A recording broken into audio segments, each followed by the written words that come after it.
দেখো আজকে সকাল সকাল রান্না করে নিয়েছি, 9:30 আগে রান্না করে নিয়েছি। সয়াবিন ভাজা, পেঁয়াজ দিয়ে একটু ডাল বানিয়েছিলাম, আর এখানে সয়াবিন আলুর তরকারি করেছি। অনেকটা সয়াবিন ছিল, ওই জন্য ভাজা তুলে রেখে দিয়েছি। তো পিয়ে তখন ঘুমাচ্ছে, ওই জন্য আমরা এখন দুজন তাড়াতাড়ি খেয়ে নিই, তারপরে তাড়াতাড়ি রেডি হতে হবে।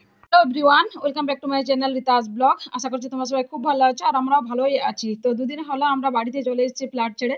তো সেই ভিডিওটাই আমি তোমাদের সাথে আজকে শেয়ার করবো। অবশ্যই তোমাদের ভালো লাগবে, সবাই সাথে থাকো, দেখতে থাকো। অনেক ঝড়ঝাপটার মধ্যে আমরা পড়েছিলাম যেদিন বাড়ি এসেছিলাম। তো দেখতে পাচ্ছ এখন আমরা রেডি হয়ে গেছি, ফ্ল্যাট ছাড়ার একদম শেষ মুহূর্তের টাইম। খাওয়া দাওয়া করে সব রেডি হয়েছে, একদম শেষ বেলার একটু কাজ আছে, রূপকে একটু ক্লিন করবে আর কি এটা ফ্ল্যাটটা, তারপর বেরিয়ে পড়বে। রেডি যাওয়ার আগে একটু সাফ সাফাই ক্লিন করা হচ্ছে। খাওয়া দাওয়া হয়ে গেছে, সব সোনা রেডি হয়ে গেছে, আমরা সবাই রেডি হয়েছি। টাটা বাই বাই, চলো। হ্যাঁ ওখানে অফ করে দিয়েছি, চলো।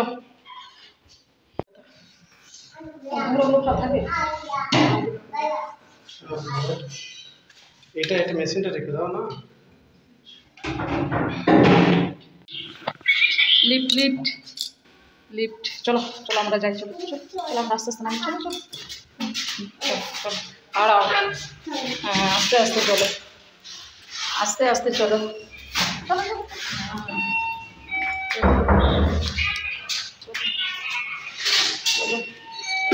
চলো চলো চলো আমরা যাই। বাইরের অবস্থা হচ্ছে খারাপ, একটু জানলার দিক দিয়ে দেখলাম, ওয়েদার খারাপ হয়ে গেছে, বৃষ্টি আসতে পারে, কি করবো আমরা জানি না। চলো চলো চলো চলো চলো চলো। স্কুটি চালাবো বলছে, স্কুটি চালাবো স্কুটি। এই দেখো বাইরের ওয়েদারটা অনেকটা খারাপ হয়ে গেছে, মেঘ দেখা যাচ্ছে আমাদিকে। স্কুটি চালাবো, হ্যাঁ চলো চালাবো, যাবো তো স্কুটি। পাপা নিয়ে আসো, ওখানে যাই আমরা, ওখানে দাঁড়াই, এদিক দিয়ে চলো। তো বৃষ্টি আসার আগে আমাদেরকে বাসে উঠে যেতে হবে। বাসে আমাদের 2 থেকে 2.5 ঘন্টা যেতে হবে। স্কুটি চালাবে, আসুক পাপা আসুক, তারপর চালাবো। চলো ওখানে গিয়ে দাঁড়াই আমরা, স্কুটি চালাবো করছি। তো চলো আবার এখন পরে দেখা হচ্ছে, পাপা আছে ওখানে। তো দেখো দেখতেই পাচ্ছ এখন আমরা বেরিয়ে পড়েছি, স্কুটি নিয়ে যাচ্ছি। রূপক যে স্যারের ওখানে কাজ করতো, সেই স্যারেরই স্কুটিটা, সেখানে আমরা যাবো না, ওই জোকাতে যাবো, ওখানে স্কুটিটা দিয়ে ওখানে বাসে চেপে তারপর আমরা গেউখালির বাস ধরে মানে 2-2.5 ঘন্টার বাসে করে লঞ্চে গেউখালিতে নামবো, লঞ্চে করে আবার ওখানে যাব। এটা ভেবে বেরিয়েছি, প্রচণ্ড জোরে মানে ঘন কালো মেঘ একদম ভরে গেছে, আর বিদ্যুতে চমকাচ্ছিল, এত ভয় লাগছিলো। পিহু আছে যেহেতু সাথে, আমরা বড়রা কোনো ইয়ে নেই। তো এটা ভেবে আমরা বেরিয়ে পড়েছি, কিন্তু অনেক অনেক প্রবলেমের মধ্যে দিয়ে পড়েছি। আমরা গেছি জোকায় প্রায় দাঁড়িয়ে আমরা 1 থেকে 1.5 ঘন্টা দাঁড়িয়ে কোনো মতেই মানে নূরপুরের বাস আর পাইনি, মানে গেখালি যাওয়ার জন্য বাস কোনো মতেই আমরা পাইনি। তো সেখানে অনেকটা টাইম কাটানোর পর তারপর ডিসিশন চেঞ্জ করলো রূপক, বললো যে এই মুহূর্তে ডিসিশন না চেঞ্জ করলে যদি গেখালি লঞ্চে ওখানে ক্যান্সেল হয়ে যায় তখন আমরা প্রবলেমে পড়তে পারি।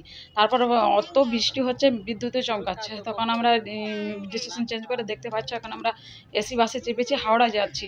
তো ওই দিক থেকে আমরা আবার বেহালায় এসেছি, বেহালায় আবার হাওড়ার বাসও পাচ্ছি না। হাওড়ার বাসও প্রায় 1 ঘন্টা আমাদেরকে দাঁড় করে রেখেছে, মানে পাচ্ছি না। কোনোরকম হাওড়ার বাসে এই দেখে চেপে পড়েছি। হাওড়ায় গিয়ে আমরা আবার ট্রেন ধরবো, মেচেদার ট্রেন ধরবো, দিয়ে বাড়িতে আসবো এটা ভেবে। তো এত বিরক্তকর, এত মানে টেনশন সবের মধ্যে দিয়ে পড়েছি, চাপের মধ্যে দিয়ে পড়েছি। আর এদিকে পিহু আছে, ওর জন্য ভয় লাগছিলো, আর ওইটা খাবো সেটা খাবো এটাও করছিল, অনেক বিরক্তকর করছিল। তো কোনো রকমে হাওড়ার বাসে চেপে আমরা হাওড়ায় গেছি। তো হাওড়া ব্রিজ, ওই তো হাওড়া ব্রিজ, কত জল, এটা তো গঙ্গা।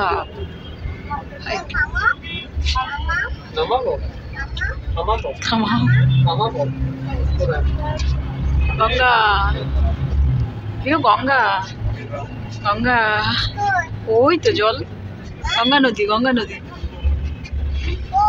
আবার কই বলে, তুমি তো এখনই বললে কত জল।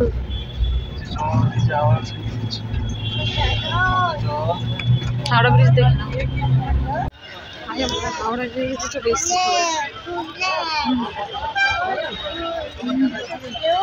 কত লোক, কত ফুল দেখেছো।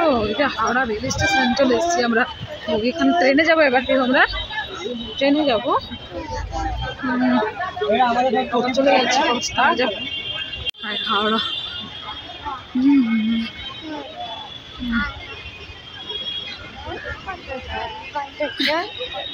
দেখতেই পাচ্ছ এখন আমরা ট্রেনে উঠে পড়েছি। আর ট্রেনে এত ভিড় মানে সব দিক দিয়েই আজকে হয়েছে। কোনো রকমে একটু জায়গা পেয়েছিলাম, তো হাওড়া মেচেদা ট্রেনে আমরা উঠে পড়েছি। মেচেদা গিয়ে আবার বাস চেঞ্জ করে মহিষাদলে যাবো, এত চেঞ্জ করতে হয়েছে।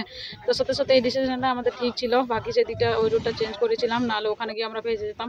কারণ মহিষাদলে যখন আসলাম তখন প্রচণ্ড বৃষ্টি হচ্ছিল, আর বৃষ্টির কারণে তো লঞ্চটা ক্যান্সেল করেছে একদমই 100% শিওর আমরা। তো চলো এখন আমরা ট্রেন জার্নি করবো। আর পিউ এখানে এটা খাবো সেটা খাবো করছিল, ও তো করবেই বদমাশি। তো একবার ওর পাপার কাছে যাচ্ছে, ওর পাপা দেখো ওখানে বসেছে, আর একবার আমার কাছে আসছে। আর এত ভিড়, সন্ধ্যের সময়ের ট্রেন তো হয়তো সব অফিস টাইমের এগুলো মানে অফিসের ছুটি লোকগুলো সবাই চাপছে। তো চলো এইভাবে আমাদের এটা কেটেছে, তোমরা সাথে থাকো।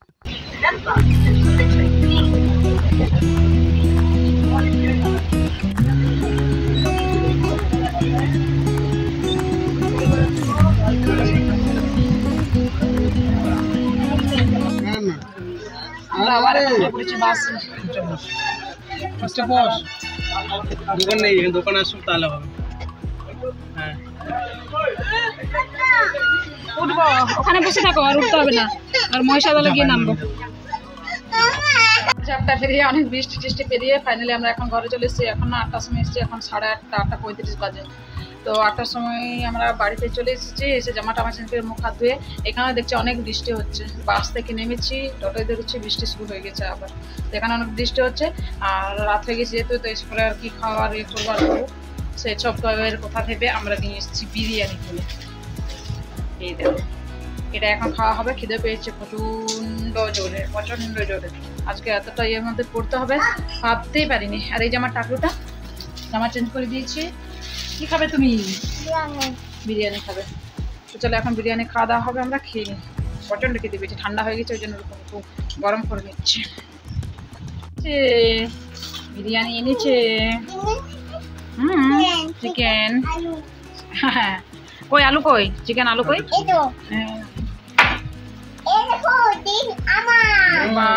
এটা তোমার? হ্যাঁ, আর ওখানে দেখো কেমন চিকেন লেগ পিসটা ধরেছে। খেয়ে নেবে? বলছিল কি না আমি খাবো না এটা। পাপারটা দেখো, পাপারটা। এই তো অপেক্ষার ফল মিষ্টি হয়, কোথায় আছে না একটা। সারাদিন সে বিরক্তিকর অপেক্ষা করে করে বাস ট্রেন এটা সেটা করে করে, তো রাত্রেবেলা শেষের টাইমে এই একটু ভালো জিনিস ঘটলো, মানে যার শেষবেলা তার সব ভালো, কোথায় আছে না। তো এই আর কি। তো চলো এখন আমরা খেতে বসে পড়েছি। এখানে আমি ভিডিওটা খেতে খেতে শেষ করে দিচ্ছি। অবশ্যই কমেন্ট করে জানিয়ে কেমন লেগেছে। আর এইভাবে এতটা মানে ইয়ের মধ্যে কে পড়েছে, আমি তো প্রথমবার পড়লাম এত বড়। রূপক তো পড়েছে, ওর অতটা ইয়ে লাগেনি, কিন্তু এই প্রথমবার আমি জীবনের এতটা ইয়ে করলাম। তো চলো টাটা, সবাই ভালো থেকে সুস্থ থাকো। নতুন আবার একটা ভিডিও নিয়ে দেখা হবে, সবাই ভালো থাকো।